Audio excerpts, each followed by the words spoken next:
Padres, they get the win, 7 wins in a row, 2 consecutive sweeps. Yes, I know, it's against the Colorado Rockies, it's against the Oakland A's. I'm not putting too much stock into this 7 game win streak. I don't know if the Padres front office is going to, because maybe they look at the end of this season and the Padres are actually like close to 500, and then they'll look at all the one-run games, the extra inning losses, and be like, that's not going to happen again next year. These superstar players aren't going to perform this bad again next year, so it's not really that big of an issue. I hope they don't do that and they do a little bit deeper of a look into this team, but I feel like it's definitely possible. I mean, anything is possible with this organization for any Padres fan that has paid attention to this organization under A.J. Preller. But as for today, and I'll talk about this more on the show here live on YouTube this afternoon, so stay tuned for that. Seth Lugo pitched really well, I thought, and he got a little bit of offense, but it was later in the game.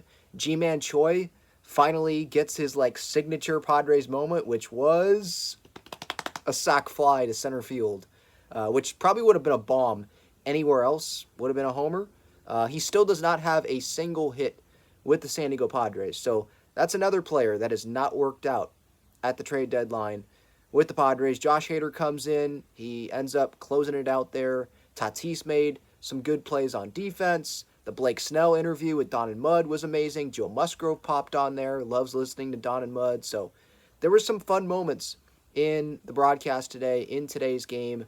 Got to mention Matthew Batten. I think it was a bunt. Gets down the bunt. There's bases loaded later in the inning. Campy has the RBI single.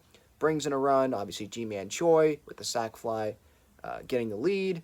And so, yeah, I mean, not going to complain about, well, I guess I kind of am going to complain about having 7 wins in a row because I wish that this would have happened earlier in the season. And we thought going into this season, this Padres team was going to have more than just one 7-game winning streak.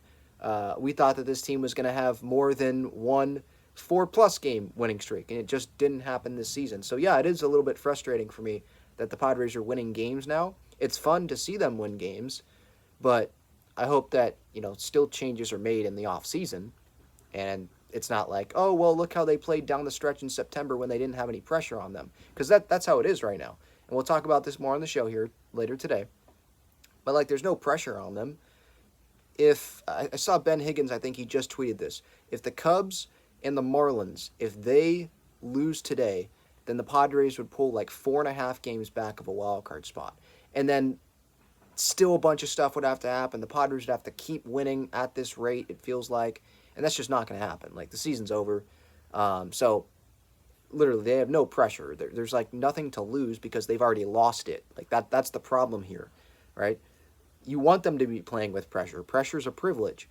But there's no pressure because they've already lost it this year, So, there you go. Series sweep, 7 wins in a row. We'll see if they can make it 8 when the Cardinals come to town on Friday.